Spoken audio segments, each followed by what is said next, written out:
We got guests in studio with us as we salute Veterans Day. We have a veteran in studio with us who actually worked on our show with us, Angie Starr. That's right, Mr. Poetic's in studio. Technically, I Starr. What's up, man? What's going on, family? How are y'all doing? Good to see you. Yes. Good to see you, man. And tell people what branch of service you were in and when you served. So I was in the United States Army. I was a sergeant in the United States Army. I served from 2001 to 2006. We did an 18-month tour in Iraq, and now we're back. Wow. There we go. Really right. did his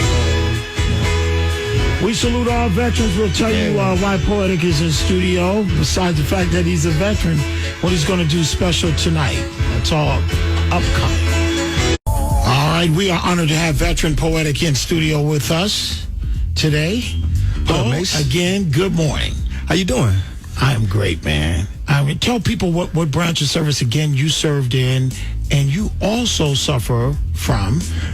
So my name is Starr Bachelor, in addition to being poetic, but I was in the Army. I was a sergeant in the United States Army, and during my time in the military, I didn't know it when I first came back home, but I ended up suffering from post-traumatic stress disorder. And well, so tell them how you got it. That's what's fascinating. Well, we were in country for about 18 months. And so usually a deployment lasts, for the Army, at least at that time, lasts about a year. But during the time that I was deployed to Iraq, this was around 2005 to 2006. And so we were in country during the time that Saddam Hussein was being captured. In fact, we were attached to the 101st Airborne, who actually captured Saddam Hussein. But when we looked at what was going on out there, we were part of the Stryker Brigade out of Alaska. And so we had to be extended to stay in Iraq even after our time was up. And so we ended up being there for an extended period of time. And during the extended period of time is when, all hell broke loose, for lack of better sense. So one of my best friends named Isaac Chandler joined the military with. He was shot by a sniper. He actually survived, but we didn't know he was going to survive at the time. He was in a unit that was deployed with us. We had several people hit by IEDs. I was in an IED explosion and all of those things. But the most important thing that happened to me was I realized that the Most High had actually taken me to Babylon and brought me out. I got an award from the Army, and it's called the Combat Action Badge. And on the Combat Action Badge, it says, this award is awarded to Sergeant Starr Bachelor for actively engaging or being engaged by the enemy. And I was like, man, that's powerful. That's the devil himself. And God brought me through that. You were on top of a building. Yeah.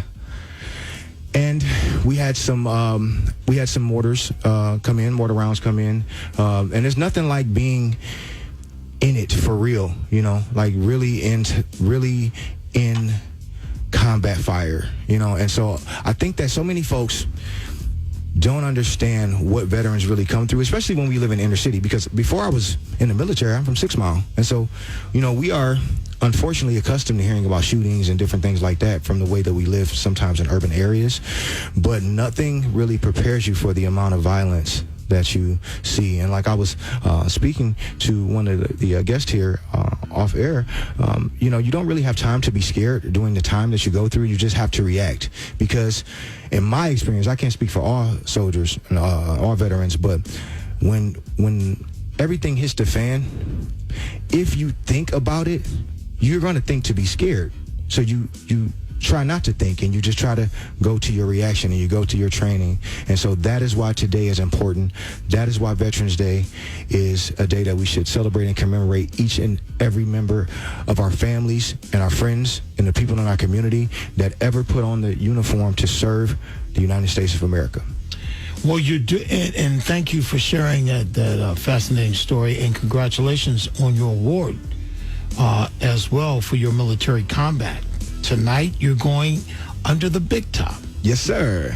So I have an organization called Best for Vets, and through Mason and Starr, you all have given us 50 tickets that we have distributed to veterans and their families that are going to the Universal sir. Yes, sir. Tonight.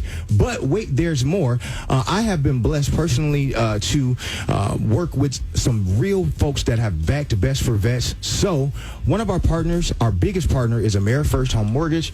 We have our new facility, Best for Vets, brand new home base is located at 8961 Linwood. And tonight, we're going to provide meals for the veteran families that we're taking to the Big Top. And we're going to provide transportation, compliments of Mark Bynum, and all of the great folks at AmeriFirst Home Mortgage. We're doing our thing over there at the HOC, the Home Opportunity Center. I run the Home Opportunity Center on a day-to-day basis. We're going to be teaching economic literacy to veterans and all of the folks in the city of Detroit. But tonight, we're going to shuttle those veterans to the Universal Circuit. There we go. Good job. All right. Well, That is beautiful. That's You know you do God's work, and you're one of his vessels on this planet. And I'm just always so proud of all of your accomplishments. So thank you for always working excellence, baby. Yep. Period. And thanks for bringing the military on Veterans Day under the Big Top, man.